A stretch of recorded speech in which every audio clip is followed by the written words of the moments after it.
أشهد أن لا إله إلا الله وحده لا شريك له ولي الصالحين وأشهد أن سيدنا ونبينا محمدا عبده ورسوله الصادق الأمين. اللهم صل وسلم وبارك على سيدنا محمد وعلى آله وصحبه ومن تبعهم بإحسان إلى يوم الدين. سبحانك لا علم لنا إلا ما علمتنا إنك أنت العليم الحكيم.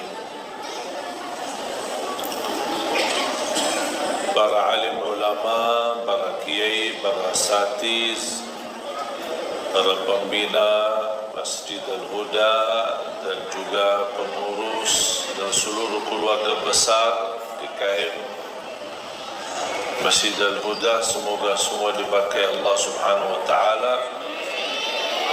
Maaf tidak disebutkan satu persatu, bapak-bapak, ibu-ibu, adik-adik, semua yang hadir, mudah-mudahan semua dimuliakan dan diberkahi Allah Subhanahu wa taala. Alhamdulillah, salah satu nikmat yang agung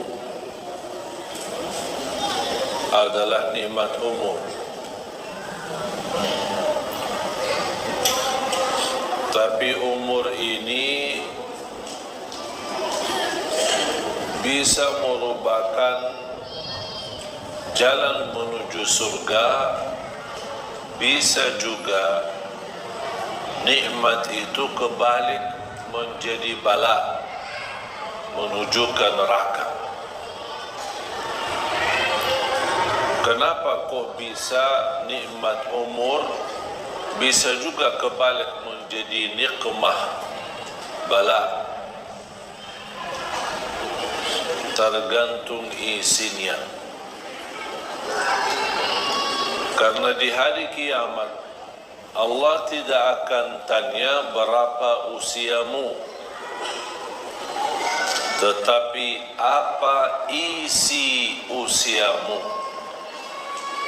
Rasulullah sallallahu alaihi wasallam bersabda, "Ni'mal 'abdus salih man ta'ala umruhu wa hasuna 'amaluhu."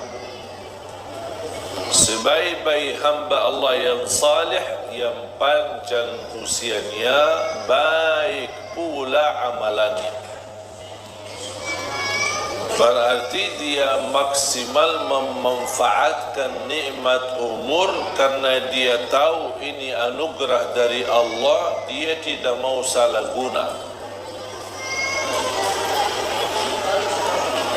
Satu hari lewat tidak bisa dikembalikan. Banyak hal yang kita rugikan tetapi masih bisa kita kembalikan. Saat kita sakit, kita berobat, insya-Allah kembali sehat. Kita rugi usaha, kita bisa bangkit dengan usaha lagi, berbisnis lagi, berdagang lagi. Bahkan dalam kehidupan rumah tangga, orang bisa menikah, gagal satu, gagal yang kedua kali, gagal yang ketiga kali.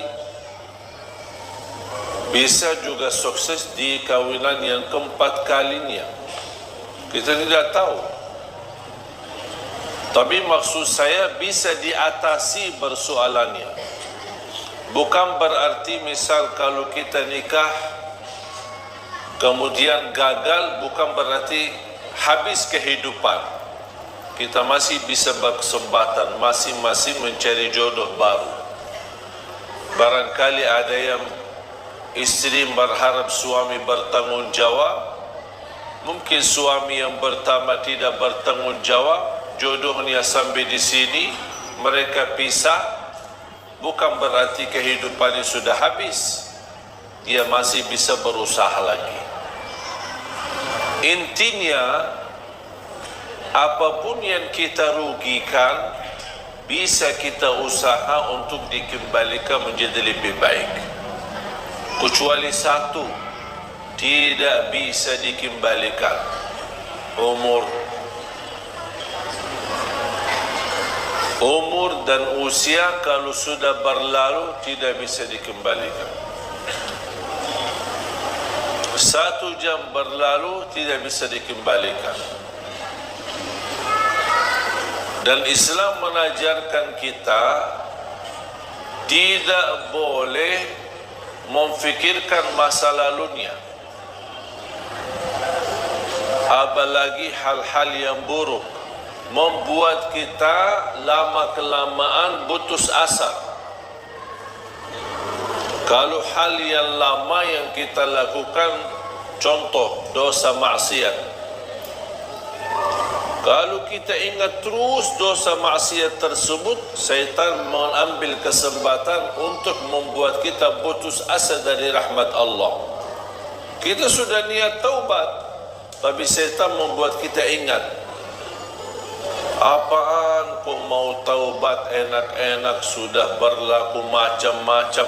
Gitu datang syaitan, membuat kita, ya betul, saya malu sama Allah. Taubat, dosa lagi, taubat, dosa lagi, taubat, dosa lagi. Sambil datang syaitan, ngapain kok taubat-taubat dah jelas. Membuat kita putus asa. Padahal Allah sudah menjaminkan diampuni dosa selama kita selalu bertaubat. Allah tidak bosan mengampuni dosa selama kita tidak bosan bertaubat. Seberapapun dosa kita pasti diampuni, syaratnya taubat. Dosa lagi, ya taubat lagi. Dosa lagi, taubat lagi. Kalau syaitan berhasil menggoda kita untuk berlaku dosa, jangan membuat rahmat Allah tidak berhasil membuat kita taubat. Karena rahmat Allah sangat luas. Sampai Allah berfirman di hadis yang qudsi, Ya ibna Adam, law balagha dhunubuka anana as-sama' thumma laqitani thumma astaghfartani laghafartu laka ala ma kana minka wala ubali. Anak Adam, kalau dosa-dosamu, ini satu orang, dosa-dosamu sampai ke lapisan langit, saking banyaknya, sampai ke lapisan langit, tetapi kamu selalu beristighfar, aku akan ampuni semuanya dan aku tidak peduli berapa banyaknya, kata Allah. Allah tidak peduli berapa banyak dosa. Yang Allah pedulikan taubat kita, istighfar kita, memohon. Kalau Rasul saja, Nabi Muhammad sallallahu alaihi wasallam berhari istighfar sampai 100 kali, memohon ampun kepada Allah. Apalagi kita.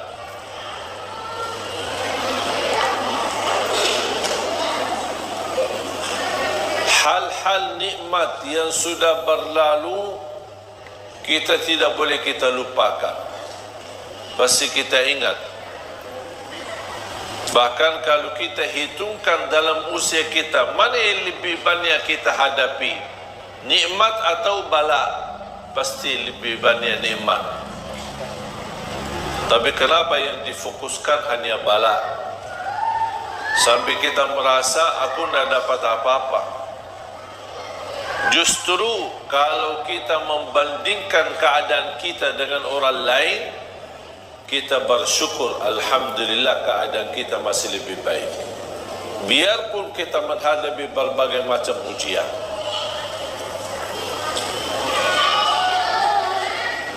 Apalagi bala dan musibah kematian keluarga. Wajar kalau kita manusia sedih atas wafatnya orang tua, atas wafatnya kakek nenek kita, atas wafatnya suami kita, atas wafatnya istri kita, anak kita. Wajar kita sedih. Ya, manusia punya perasaan. Tapi yang tidak wajar berlebihan sampai terbawa kepikiran. Sudah 40 hari, sudah 100 hari, sudah berbulan-bulan, sudah bertahun-tahun orangnya sudah meninggal dunia, tapi orang ini masih sedih. Itu yang tidak diizinkan oleh agama. Karena kesedihan ini membuat terganggu hubungan kita sama Allah. Islam mengizinkan kita boleh sedih, tapi ada batas kesedihan. Selepas itu beraktivitas kembali. Kita semua bakal mati. Semua kita akan mati. Yang berguna bukan kesedihan kita terhadap orang yang kita sayangi yang sudah wafat, tetapi doa kita yang berguna. Doakan. Doakan. Saya pernah diundang acara takziah, tahlilan. Kemudian ada sambutan sebelum masuk ke acara inti. Ada sambutan A, sambutan B, ini termasuk acara yang paling cepat. Sambutannya cuma sebentar dan satu orang. Baik, yang lain acara sambutannya panjang lebar. Sambil mungkin satu kampung sambutan, baru saya ceramah.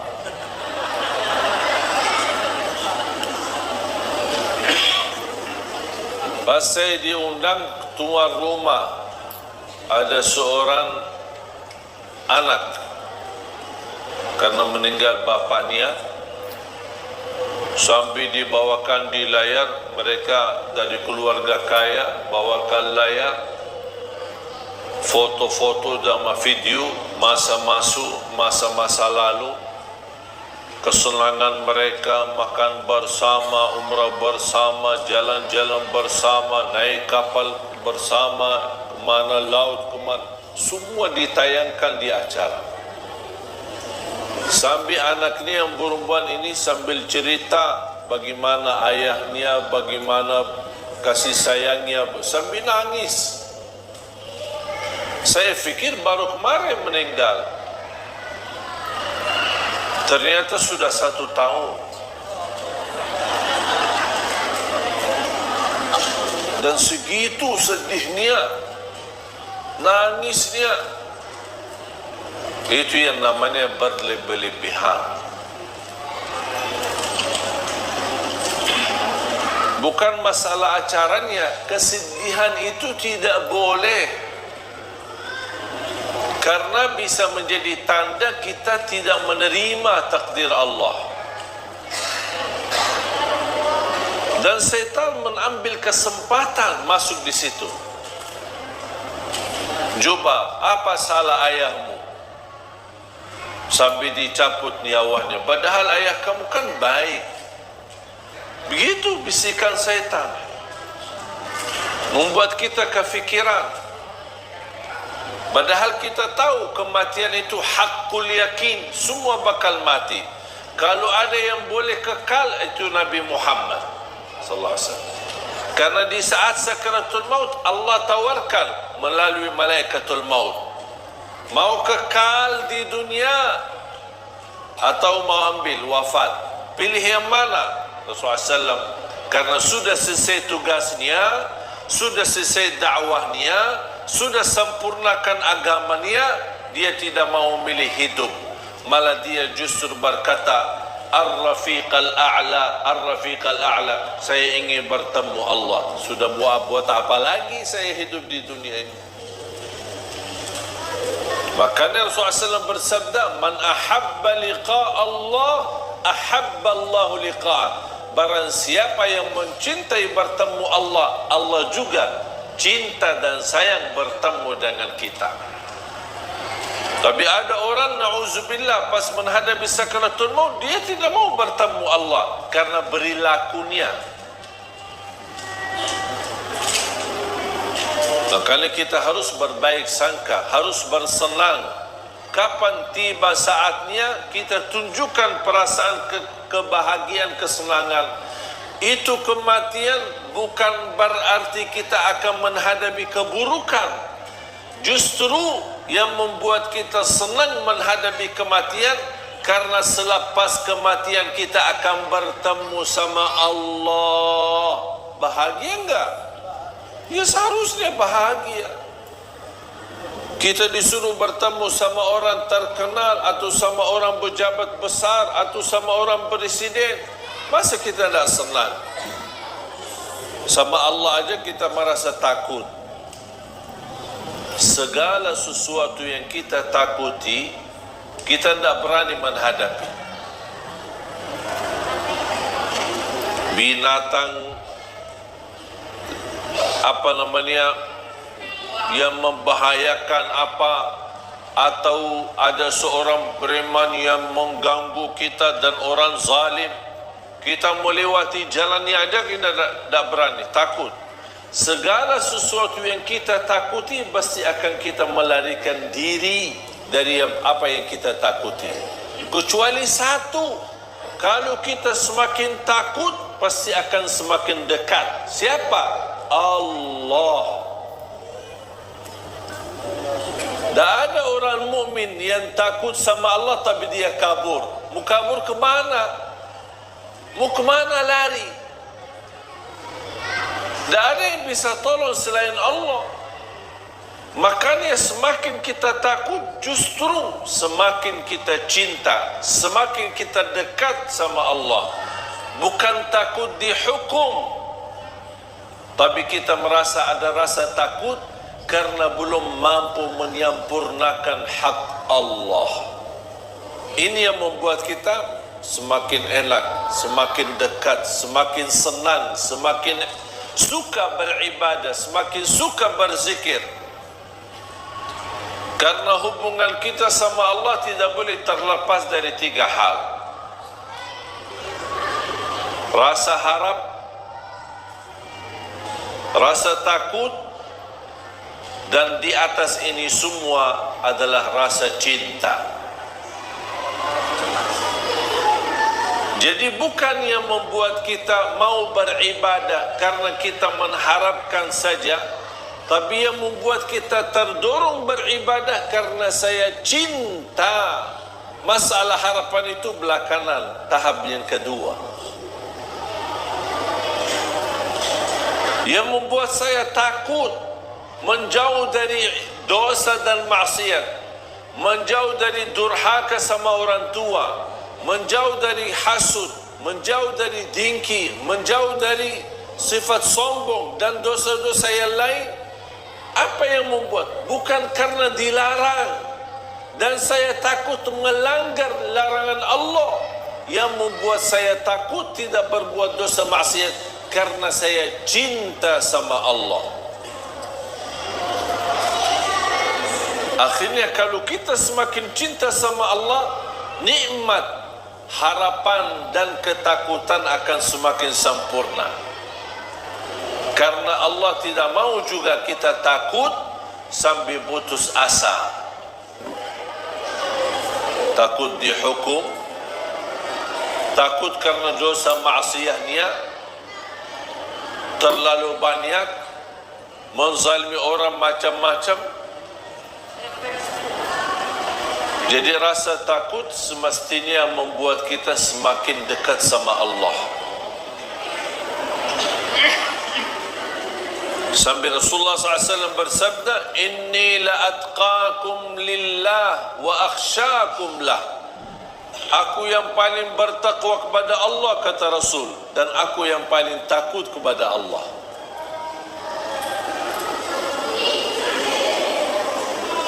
Bapak Ibu jemaah sekalian dimuliakan Allah SWT, kembali lagi yang mendorong kita saat beribadah tidak boleh terlepas dari 3 poin atau 3 hal. Harap. Apa yang kita harapkan dari Allah? Ridha. Kita harap Allah ridha. Kalau Allah ridha sama kita, beres, sudah selesai, tidak ada masalah. Kalau Allah ridha, berarti ibadah pasti diterima. Kalau Allah ridha, kekurangan pasti dimaafkan. Kalau Allah ridha, dosa pun Allah akan tutupi, karena Allah sudah ridha.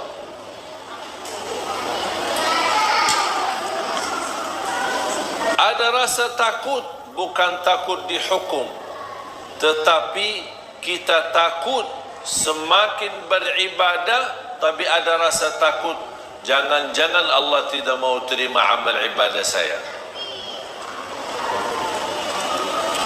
Oh, barangkali ibadah saya belum baik, barangkali belum ikhlas, barangkali belum sempurna, ada kekurangan khusyuk. Saya kadang-kadang suka berzikir, tapi lebih banyak suka malas. Ini muncul rasa takut. Takut kekurangan ibadahnya, tidak sesuai dengan perintah, tidak sesuai dengan ajaran agama, tidak sesuai untuk meniru Nabi Muhammad sallallahu alaihi wasallam.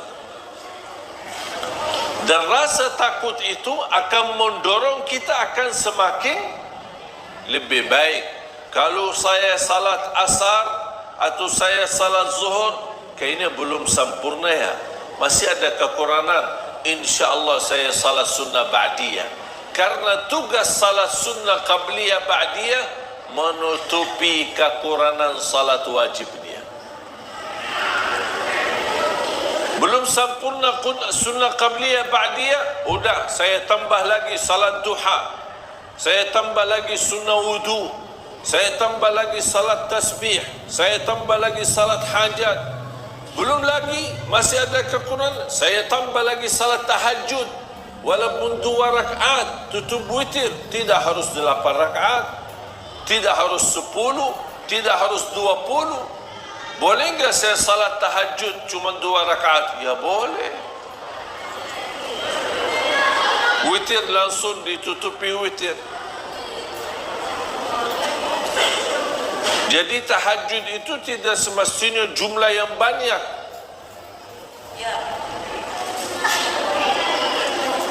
Boleh enggak kita salat malam tapi belum tidur?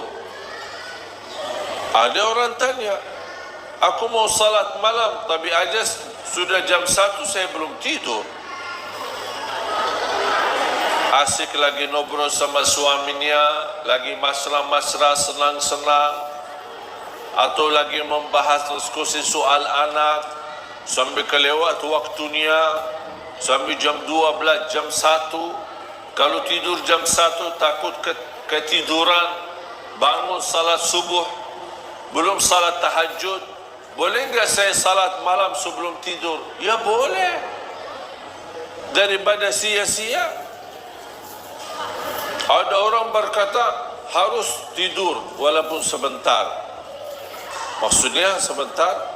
Sampai saya pernah baca di salah satu komen, dia bilang wajib tidur sebelum salat malam, walaupun hanya tutup mata sebentar terus buka lagi.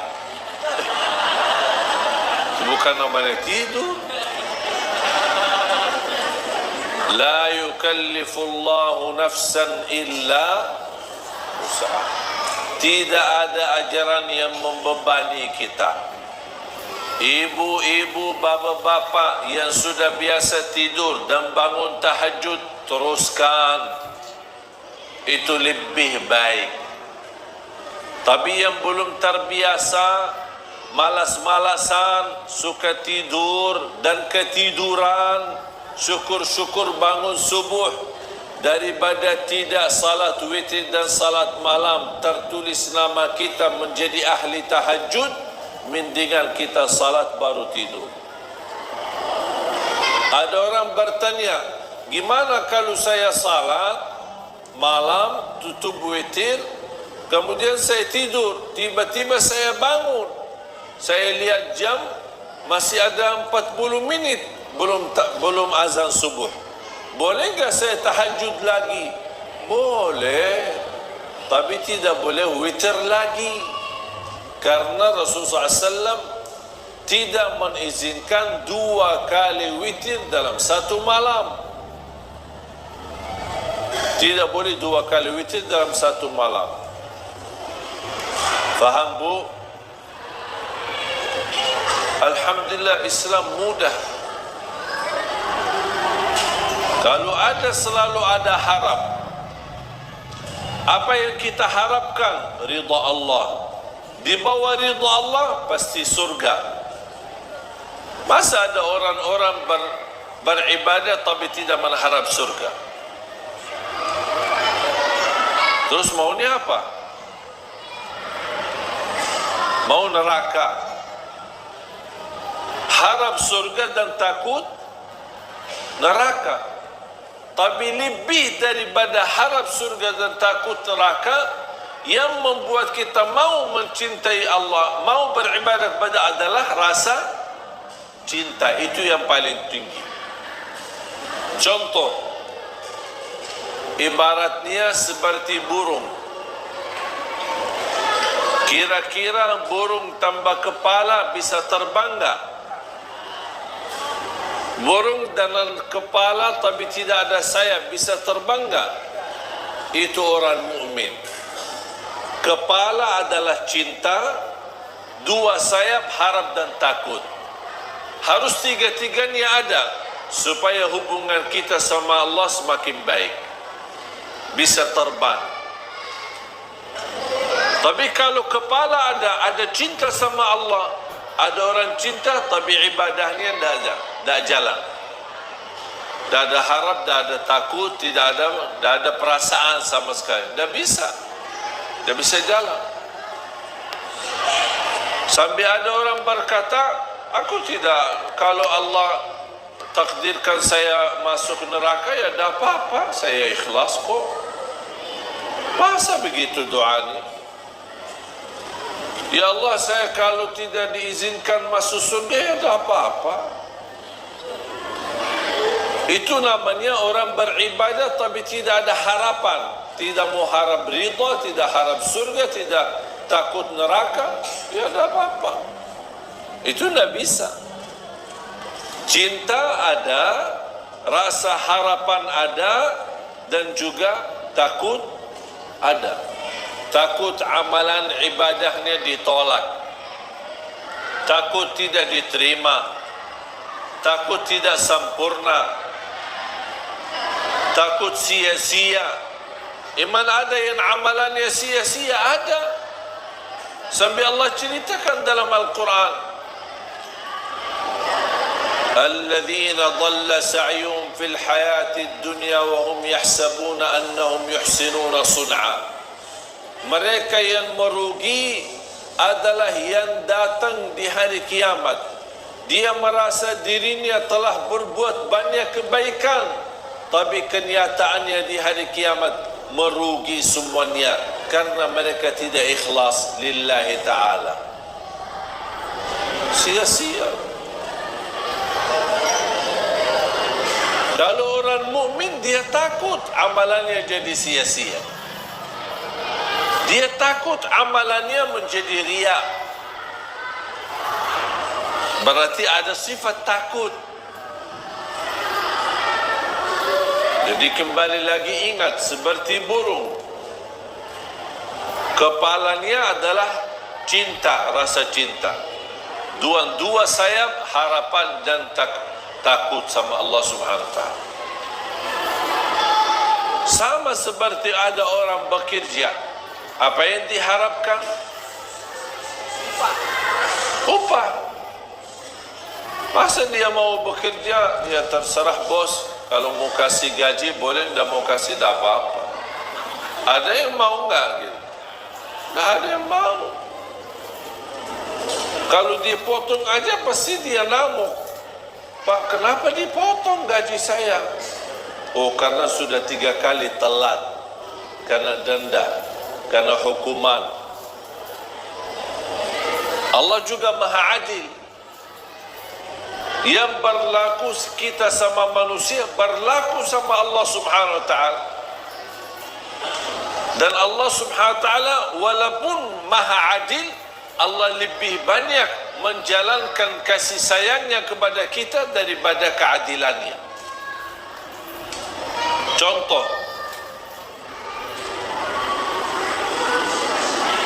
A'udzu billahi minasy syaithanir rajim. Bismillahirrahmanirrahim.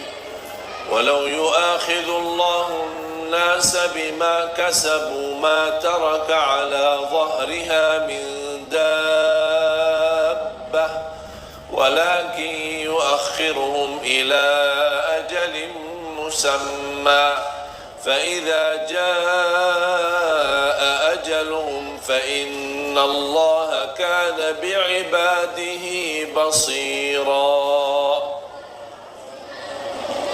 Surah Fatir, surah 35 ayat 45. Sekiranya Allah menghukumkan manusia atas setiap salah, niscaya tidak ada makhluk yang mampu hidup di muka bumi. Itu namanya adil. Karena sistem adil, yang salah wajib apa? Yang salah wajib dihukum.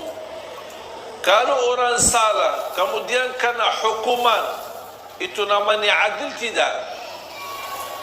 Yang tidak adil kalau ada salah tapi tidak ada hukuman, itu namanya tidak adil. Menurut ayat ini, surah 35 ayat 45, sekiranya Allah berkenan menjalankan keadilannya terhadap perilaku manusia, setiap salah, setiap dosa kena hukuman Allah. Contoh, dosa mata, dicabut nikmat mata, hukuman. Dosa tangan, dicabut nikmat tangan. Ketiduran salat subuh, bertambah bau badan kita. Ada dosa lagi, dosa riba, dosa apa saja, ada kena hukuman. Menurut ayat ini, kalau Allah berkenan menghukum manusia setiap dosa dan maksiatnya, niscaya tidak ada makhluk, jangankan manusia, tidak ada makhluk termasuk binatang, tidak ada makhluk yang mampu hidup di muka bumi. Kenapa? Karena habis dihukum Allah. Sudah habis. Tetapi Allah subhanahu wa ta'ala menunda sampai di hari pembalasan, tidak dihukum.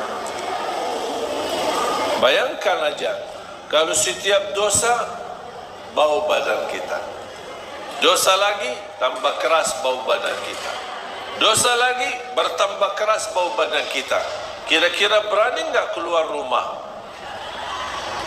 Langsung ditandain orang, bau ya, dosanya banyak. Langsung ditandain orang. Malu kita sama orang. Makanya tanda sesuatu salah atau dosa apa? Ada dua tanda. Kadang-kadang ada orang melakukan sesuatu tapi dia berkata tidak apa-apa. Mau enggak tahu ini salah atau tidak? Lihat dua hal. Pertama, ada enggak sesuatu di hati tidak enak? Kalau muncul perasaan di hati tidak enak, berarti itu tidak benar. Tinggalkan saja. Jangan kesana kemari cari fatwa. Majlis ulama, kiai, ustaz. Kalau sudah muncul perasaan di hati tidak enak, jauhkan. Kalau bukan haram, berarti syubhat. Syubhat. Hati-hati dari syubhat. Islam mengajarkan hal-hal yang tidak jelas pun kita jauhi. apalagi kalau sudah jelas haram. Tanda yang kedua, kalau kita melakukan hal tersebut, kita malu dilihat orang.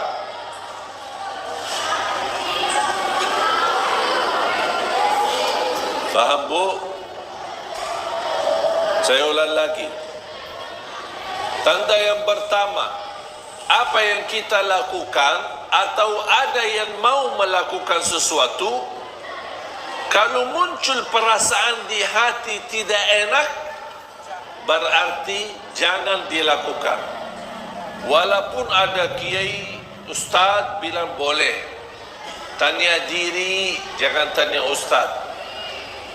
Tanya hati. Kalau hatinya tidak enak, itu fitrah. Tidak mungkin Allah berikan hati tidak enak kalau sesuatu yang boleh.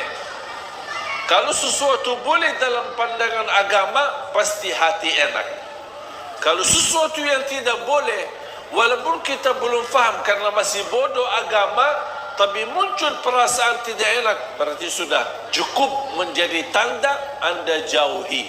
Cukup.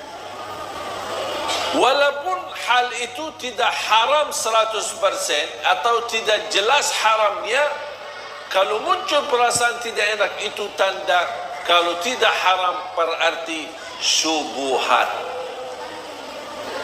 Syubhat artinya belum jelas. Islam menajarkan kalau belum jelas, mendingan tak usah daripada salah.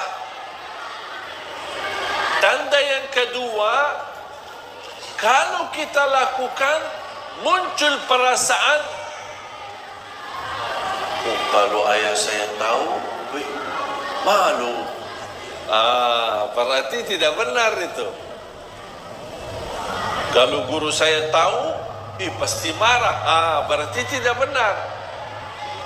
Berarti kalau ada tanda malu dilihat sama orang atau ditahu sama orang, berarti ketahuilah yang kita lakukan itu tidak benar, tidak baik. Sudah faham? Dan ini bukan kata saya, itu kata Rasulullah sallallahu alaihi wasallam. Wal ithmu ma haka fi nafsika wa karihta an yattali'a alaihi an-nas. Dosa dan keburukan adalah yang jengkel di hati, ada perasaan tidak enak, kayak rasa gatal, kefikiran, mana ya, di mana ya. Itu sudah Rasul kasih tahu. Berarti Rasul mengajarkan kita tanya hatimu dulu. Tanya hatimu dulu. Hati yang suci, hati yang fitrah, InsyaAllah tidak mungkin terima kemungkaran, tidak mungkin terima kebatilan, kecuali na'udzubillah kalau hatinya munafik, semuanya halal, bahkan yang haram jadi halal, boleh. Korupsi dia membolehkan, malah bagi uang korupsi untuk haji. Enak. Dia fikir Allah mau terima. Allah maha baik dan Allah tidak terima selain yang baik. Jangan mencuri orang, curi hartanya terus sedekah. Saya suka anak yatim, tapi diambil curian orang. Nah, Allah tidak bakal terima. Allah terima yang halal. Dari mana dan kemana?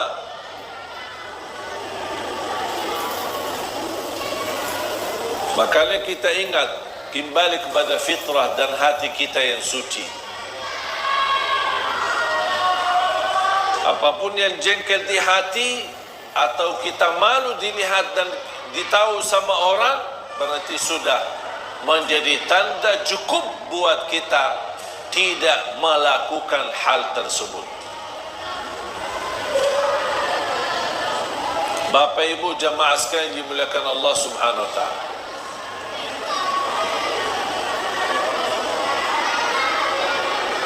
Manfaatkan usiamu.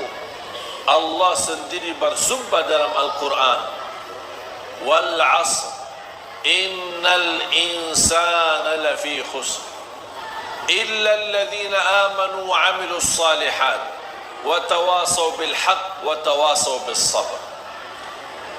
Demi masa, demi waktu, apapun di dalam Al-Quran, kalau Allah berani bersumpah, itu berarti tanda sesuatu kemuliaan di belakang sumpah itu. Ada sesuatu kemuliaan di belakang sumpahan Allah Subhanahu wa Ta'ala. Allah ingin menyampaikan kepada kita, demi masa, demi waktu, berarti waktu dan masa itu berharga bagi Allah Subhanahu wa Ta'ala. Allah boleh bersumpah dengan apa saja, tapi kita manusia tidak diizinkan bersumpah kepada selain nama Allah. Demi Allah, wallahi, lillahi. Tapi kalau Allah bersumpah banyak, wasyamsi wa duhaha, wal qamari idza talaha, wad duha, wad tini waz zaitun, والفجر والسماء والطارق والسماء ذات البروج. Ini semua namanya sumpah. Dan Allah berhak bersumpah dengan apa saja, termasuk wal asr. Allah bersumpah dengan demi masa, demi waktu. Gara-gara waktu dan masa, banyak manusia bakal merugi, kata Allah. Kenapa merugi? Karena dia tidak memanfaatkan waktu itu. Termasuk waktu adalah umur. Makanya sebaik-baik hamba, yang panjang usianya baik pula amalannya. Sebaliknya seburuk-buruk hamba, yang panjang usianya tapi buruk amalannya.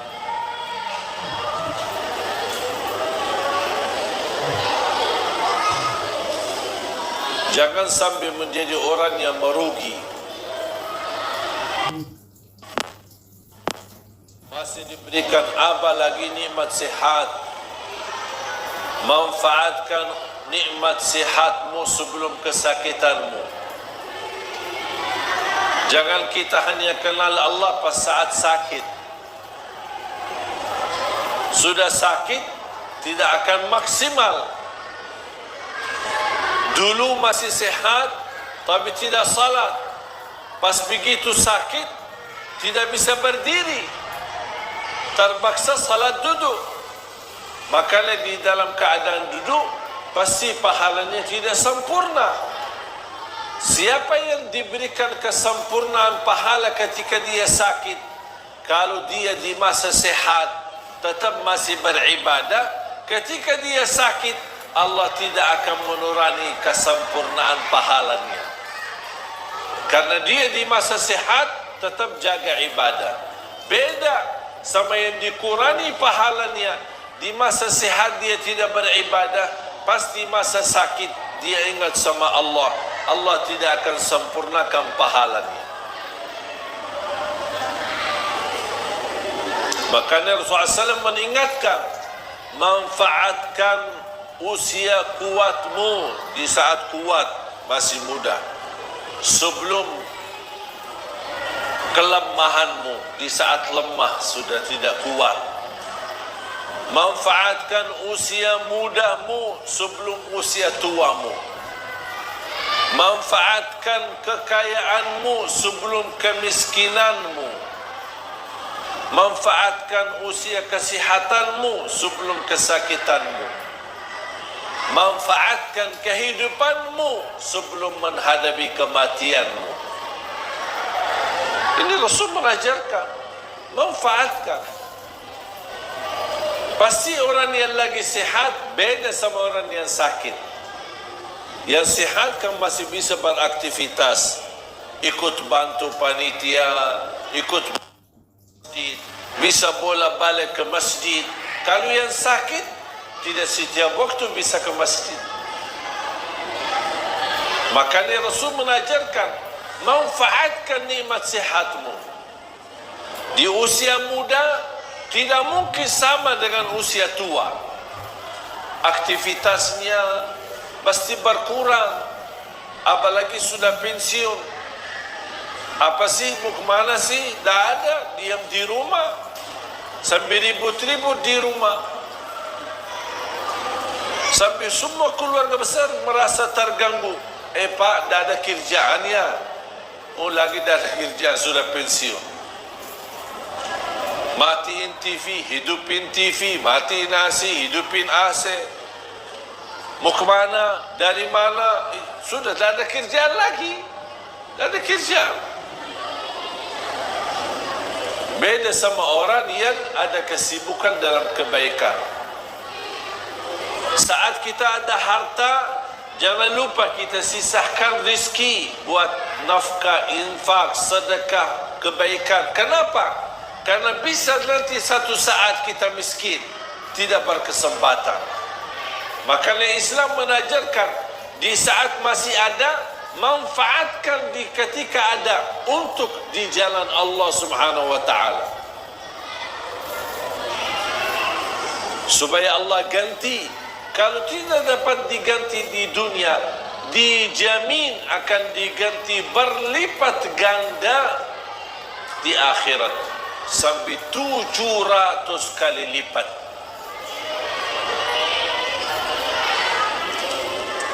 Dan selalu saya berkata, isilah tabungan rekening akhirat sebelum tabungan rekening dunia. Kalau tabungan rekening dunia yang kita fokuskan untuk isi, besok kita meninggal, kita yang isi, kita yang capek kumpulkan, tapi dimanfaatkan orang lain. Ahli waris, syukur-syukur kalau ahli waris salih-salihah, kalau tidak ribut-ribut.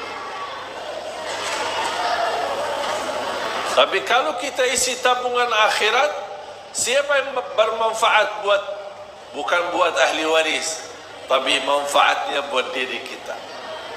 Makanya kata ulama, rizki yang sesungguhnya bukan yang kita simpan, bukan yang kita wariskan kepada ahli waris, tapi rizki yang adalah yang milik kita, yang kita akan bakal ketemu adalah yang kita buatkan di jalan Allah. Yang kita keluarkan di jalan Allah berarti ini buat diri kita, bukan buat siapa-siapa. Sedekah subuh disertai doa. Walaupun ibu-ibu lagi halangan tidak salat, boleh enggak kita tetap jalani sedekah di waktu subuh? Tetap masih boleh. Isi sedekah disertai doa. Contoh, ya Allah, aku mohon dengan berkah sedekah ini, sembuhkan kedua orang tua. Kalau orang tua lagi sakit, orang tua sudah tidak ada, ya Allah, aku mohon dengan berkah sedekah ini, titipkan pahalanya untuk kedua orang tua. Yang sudah lama menikah, belum punya keturunan, ya Allah, aku mohon dengan berkah sedekah ini, mudahkan keturunan dan dahsyat dan kekuatan sedekah subuh. Yang sudah punya keturunan, ya Allah, aku mohon dengan berkah sedekah ini, berilah kepada keturunan kami menjadi penghafal Al-Quran. Lagi melamar kerjaan di mana-mana, kita isi sedekah subuh. Ya Allah, aku mohon berikan kemudahan melamaran dengan berkah sedekah ini, mudahkan rizki yang bisa membawa saya ke tanah suci haji dan umrah. Itu namanya sedekah disertai doa. Tapi tolong Bapak Ibu disesuaikan sedekahnya. Jangan sedekahnya koin tapi doanya sampai terbit matahari. Malu sama Allah. Kata malaikat, sedekahnya koin-koin, teng-teng-teng, tapi kok doanya dah habis-habis. Kalau saya usulkan, satu kali sedekah fokus satu hajat. Begitu tuntas hajatnya, nanti lanjut lagi sedekah untuk hajat yang lain. Wallahi Bapak Ibu, sedekah subuh dahsyat manfaatnya. Mulai hari ini, ibu, bapa, adik-adik, teman-teman semua sekalian, mulai hari ini masing-masing punya kotak amal sendiri. Suami satu, isteri satu, anak-anak satu, masing-masing. Termasuk anak-anak kita, supaya diajarkan dari kecil. Anak bayi kita, ibu yang masukin sedekahnya atas nama si bayi itu. Supaya mereka tertanam dari kecil cinta sedekah, cinta memberi. Karena ini sifat-sifat para nabi, para awliya, para salihin, memberi. Rasul pun tidak punya apa-apa tapi suka memberi. Makanya isi sedekah termasuk anak-anak kita. Ajarin anak-anak untuk bisa berdoa. Lagi menghadapi ujian, isi sedekah subuh. Ya Allah, mudahkan ujian biar saya lulus. Ajarin segala hajatnya sekecil apapun, insya Allah diberikan kemudahan oleh Allah Subhanahu Wa Taala. Ajarin anak-anak kita seperti itu. Ketika sudah isi kotak amal atau botol atau kaleng, langsung sedekahkan dengan segala isinya. Kalau sudah isi, sudah full, tidak bisa isi lagi, sedekahkan. Dan saya nasihatkan, jangan dicoba buka kotak amal tersebut. Jangan dibuka. Saya khawatir kalau dibuka rubah fikiran. Lumayan ini. Apalagi ada tagihan bulan ini, ada tagihan sana, tagihan sini. Udah. Karena sifat manusia cinta harta. Cinta harta. Biar orang susah, payah, miskin, tapi cinta tetap harta. Ketika muncul ada pemberian, dia tidak mau. Makanya saya bilang, ketika kotak amal, jangan dibuka. Tutup mata, serahkan aja. Boleh ke masjid, ke musalla, kepada salah satu pun urus yang kita percaya, atau ke yayasan. Ini tolong silahkan, bebas digunakan. Sedekah buat tahfizul Quran, membina anak-anak hafiz Quran, apa saja boleh kita sedekahi. Anak yatim, orang miskin, duafa, bisa kita kumpulkan. Sekali lagi, jangan dibuka ya. Setuju? Sudah isi? Bismillah, ikhlas lillahi ta'ala. Datang setan, buka aja, lihat aja isinya, biar ibu tahu berapa jumlah sedekahnya. Dah usah terima. Dah, maaf setan, saya tidak mau. Saya tidak mau tahu. Saya lillahi ta'ala. Sekecil apapun, seikhlas apapun, sebanyak apapun, lillahi ta'ala. Dan saya sudah mengajarkan diri saya lebih baik banyak ikhlas daripada sedikit tidak ikhlas. Setuju? Apa setuju? Banyak ikhlas daripada biasanya apa? Sedikit ikhlas daripada banyak. Itu 2018.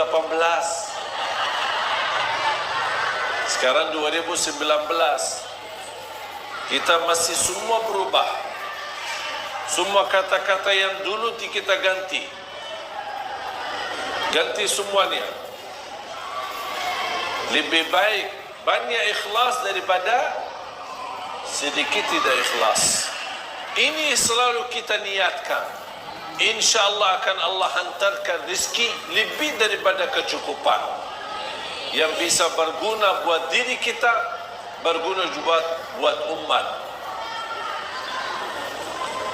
Yang terakhir, saya ingatkan ada satu hal yang sangat penting. Ya, silahkan bangun.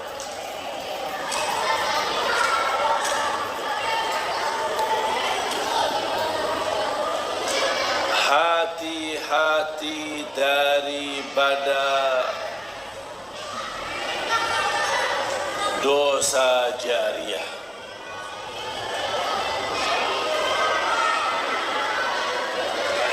Hati-hati daripada dosa jariah. Biasanya kita tahu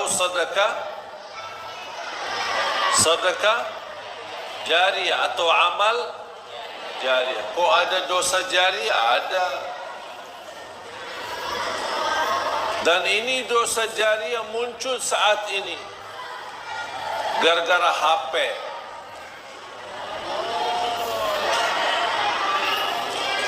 Kalau sudah terlanjur kita melihat di isi HP kita atau grup-grup yang menerimkan macam-macam yang baik maupun buruk, atau isinya dosa, atau film-film yang tidak baik, sudah terlanjur kita melihatnya, itu sudah dosa buat diri sendiri. Tetapi hati-hati, jangan di-share. Jangan di-share. Rasanya gampang, tinggal masukin ke grup sebelah. Terima dari grup A, dimasukin ke grup B. Tapi kalau sudah masuk ke grup B, akan disebarkan kemana-mana. Itulah yang akan kita bawa dosanya sampai hari kiamat. Kita mati, tapi buku amal belum tertutup karena ada isi dosa-dosa terus. Yang kita harap buku amal terbuka supaya kebaikan yang terisi, sedekah jariah kita, amal jariah kita, bukan dosa. Hati-hati jemaah sekalian. Kalau anda merasa malu menegur kemungkaran, ada orang kirimkan satu video atau satu rekaman atau satu tulisan, tapi kita malu menegur karena itu mungkar, dosa, tapi kita merasa malu. Kalau saya tegur, nanti aku baru belajar 2 hari ku jadi ustaz. Langsung diolah sama orang. Kalau kita malu menegur mereka, mengingkari kemungkaran, sudah terlanjur kita lihat, jangan di-share ke orang lain. Walaupun itu satu orang. Bayangkan kalau satu orang ke satu orang ke satu orang, dari grup ke grup ke grup, bisa merebarkan banyak. Bisa jutaan orang dalam usia, bahkan dalam habis kematian kita. Itulah yang akan kita tanggung dosanya sampai hari kiamat. Na'udzubillah. Makanya hati-hati. Dan ini bukan kata saya, tapi kata Rasulullah sallallahu alaihi wasallam, "Man sanna fil Islami sunnatan hasanah, falahu ajruha wa ajru man amila biha ila yaumil qiyamah." Barang siapa yang menghidupkan sesuatu kebaikan atau share sesuatu kebaikan, dia akan mendapatkan pahalanya, dan semua yang mengamalkan kebaikan tersebut, dia akan sama juga mengikut dapat pahalanya sampai hari kiamat. Dan barang siapa yang menghidupkan keburukan atau menyebarkan keburukan sampai dia mati, akan keburukan itu masih jalan, akan dia dapat dosanya sampai hari kiamat. Na'udzubillah min zalik. Hati-hati. Makanya HP ini alat mubah, bisa jadi halal, bisa jadi haram. Tapi dia alat mubah. Maksudnya apa mubah? Tidak ada pahala, tidak ada dosa. Itu mubah. TV mubah atau haram? Mubah, alat. Semua alat itu namanya mubah. Mic, alat. Semua itu namanya alat. Tergantung gunanya. Salah guna, dosa. Digunakan dengan baik, pahala. Contoh, HP kita. Assalamualaikum, apa kabar ayah, apa kabar ibu, saya kangen sama kampung, saya belum bisa pulang karena lagi sibuk kerjaan. Itu namanya apa? Silaturrahim.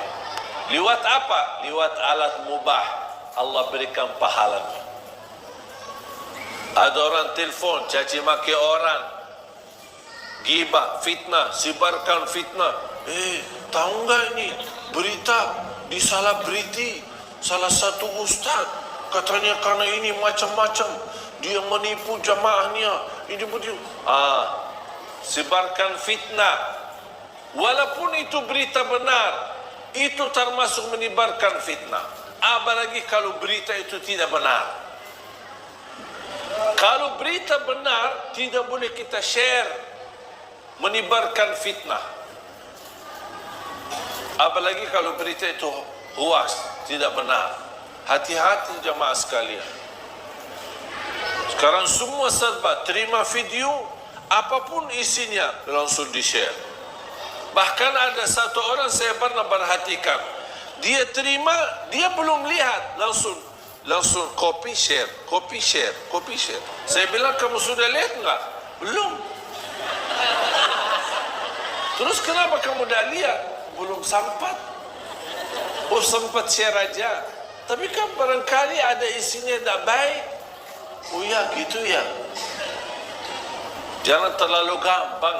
HP ini bahaya.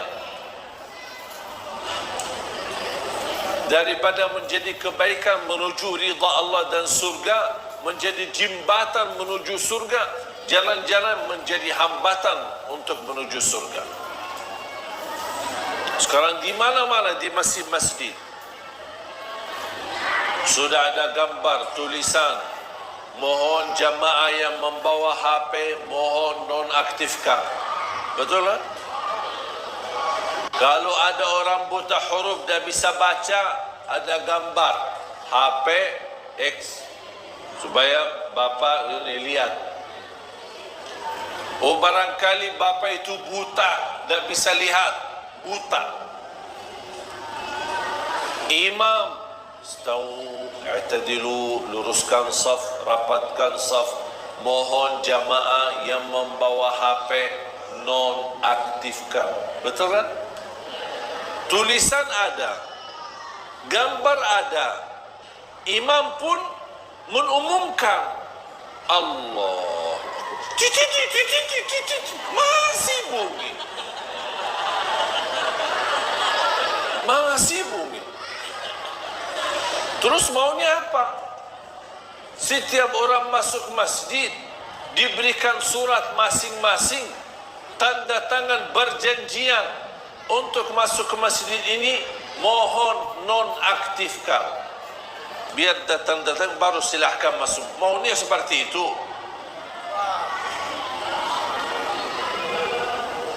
Yang lebih parah lagi, kalau anggaplah manusia, mohon maaf. Maaf Ustaz, jangan berlebih-lebihan. Kadang kita kan manusia suka lupa. Kadang-kadang walaupun imam sudah mengumumkan, tapi kadang-kadang kefikiran, tidak sadar, saya lagi menghadapi masalah. Ya, saya maafkan. Kita lupa, kefikiran, apapun alasannya. Sudah terlanjur, Allahu Akbar. Sudah terlanjur mulai salatnya. Lupa nonaktifkan HP-nya atau diselang. Kemudian kita pas begitu salat, ada bunyi HP kita. Kenapa tidak gerakkan tangannya untuk dimatikan HP-nya?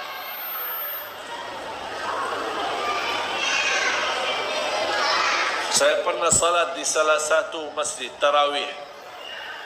Ada sebelah saya orang, imamnya lagi nikmat bacaannya, enak, terharu sekali bacaan.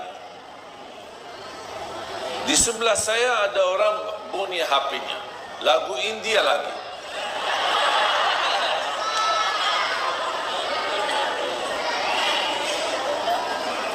Alhamdulillah tidak bunyi lama, sebentar yang ini terus mati. Alhamdulillah, walaupun hilang kekhusyuan sebentar, tapi bisa kembali lagi fokus untuk menikmati bacaan imam. Bunyi lagi HP-nya, tapi lama sekali. Dan orang yang di sebelah saya diam begini. Kayaknya khusyuk. Itu bukan khusyuk, pura-pura khusyuk.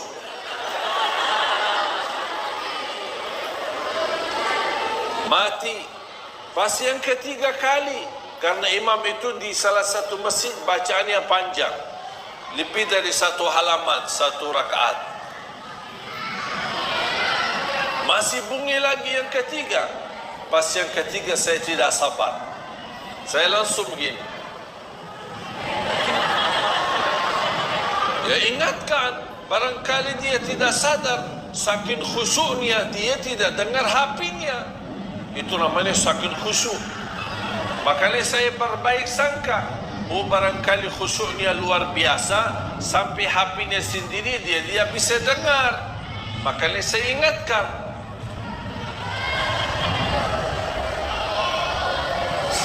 Dia tidak ada respon. Kita ruku', sujud, rakaat yang kedua, bunyi lagi HP-nya. Yang aku heran, kok bunyi pas bacaan imam lagi enak. Saya tegur lagi, tidak ada. Akhirnya saya terpaksa, Pak, matiin HP-nya. Saya batal salat. Terus mau gimana? Dari tadi diganggu kekhusyuan, kita lagi berupaya. Salat kita kan lagi mujahadah. Khusyuk, hilang khusyuk. Khusyuk, hilang khusyuk. Khusyuk, hilang khusyuk. Akhirnya saya terpaksa, Pak, matiin HP-nya. Dia kaget. Oh, ini rakaat yang kedua. Pas begitu selesai salat, dia bilang, mohon maaf, saya memang dari tadi dengar, tapi saya dapat satu pelajaran, katanya gerakkan tangannya 3 kali batal salatnya. Saya bilang, dosa mana yang lebih besar? Gerakkan tangannya 3 kali, matikan HP, atau mengganggu ratusan orang di masjid? Mana yang lebih besar dosanya? Kadang-kadang hukum fikih jangan salah kita fikirkan, tergantung kondisi dan keadaan. Kalau seperti ini, gerakkan tangannya, matikan HP-nya, lanjut salatnya, daripada mengganggu ratusan orang yang lagi nikmati salat khusyuk. Kadang-kadang orang salah memahami persoalan fikih, tapi akhirnya dia membawa dosa yang lebih besar gara-gara masalah fikih yang kecil. Oleh kerana itu jemaah sekalian, nikmati usiamu. Kalau kita terlanjur dosa, ingat, alhamdulillah masih dibukakan kesempatan bertaubat. Dosa lagi, taubat. Dosa lagi, taubat. Dan selalu kita memohon ampun kepada Allah Subhanahu wa taala. Semoga semua diampuni dosanya, disucikan hatinya, dibersihkan jiwanya, diberikan kemudahan dalam segala urusannya. Ya Allah, atas izinmu kami sama-sama berkumpul di masjid ini. Berilah kepada kami kemuliaan, sama-sama bertemu kembali di dalam surga-Mu ya Allah, bersama Nabi Muhammad sallallahu alaihi wasallam. Ya Allah, berikan kepada kami kemudahan bisa ke tanah suci, haji dan umrah, dan ziarah Nabi Muhammad sallallahu alaihi wasallam. Birahmatika ya arhamar rahimin. اغفر لنا وللمسلمين والمسلمات والمؤمنين والمؤمنات الأحياء منهم والأموات.